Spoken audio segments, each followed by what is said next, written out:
Hi, I am Jill Puhlmann-Becker, the Reading Specialist for the Ripon Area School District. Thank you for taking the time to learn a little bit more about the new Wisconsin Reading Law, Act 20, and how it impacts your child kindergarten through third grade. In this video, we will specifically be talking about the parts of the personalized reading plan that has been written to support your child and how to read that.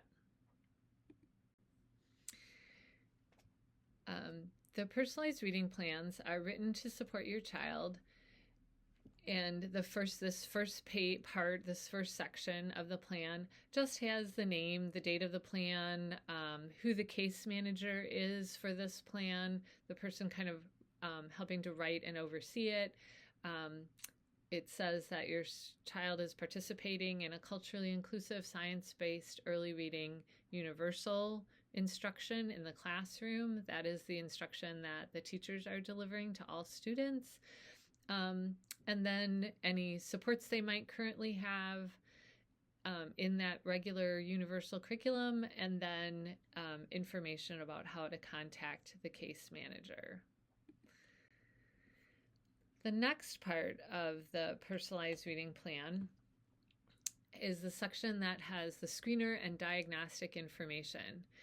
The diagnostics that are above the cutoffs or at grade levels indicate things are good even if the child flagged on the screener. So the screener information is on the left-hand side.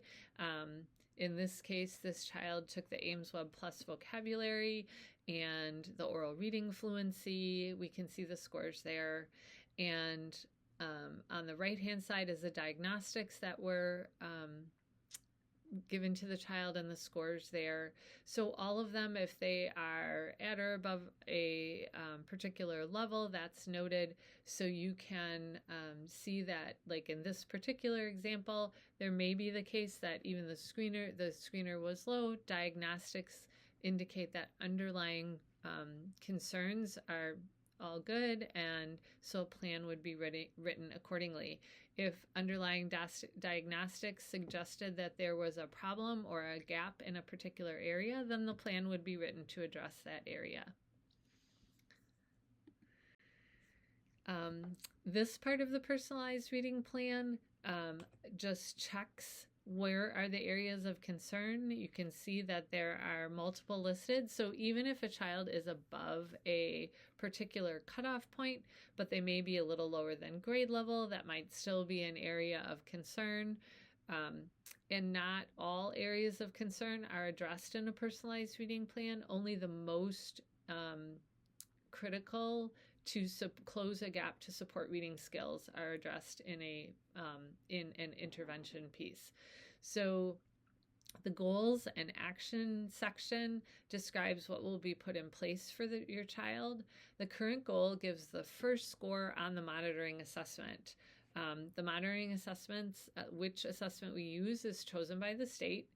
And so we administer that and get a baseline score for what is that first score we're using to assess for progress. And then the goal after that is what's required to exit or end the plan.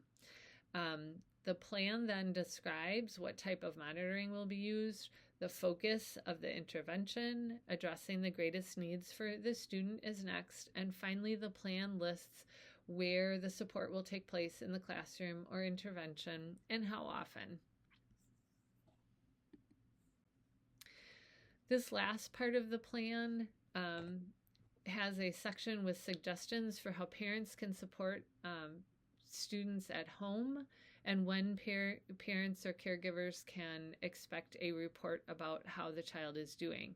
You can, of course, always contact the school, the teacher, or the case manager to find out updates along the way, but we will make sure that we contact you once the student has been in that PRP intervention setting for approximately 10 weeks.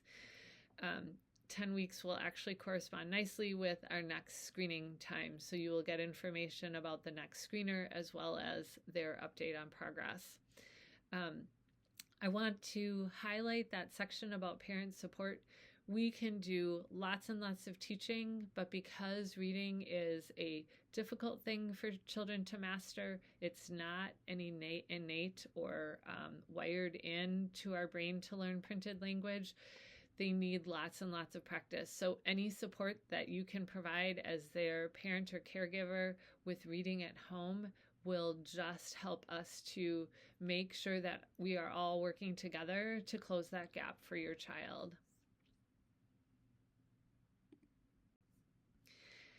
If you have questions or would like more information about PRPs or Act 20, the Wisconsin Department of Public Instruction has an FAQ page, and as always, you can contact me for students that are attending Murray Park and Quest, or Tammy Fox if for students that are attending Barlow Park Elementary. Thanks for watching.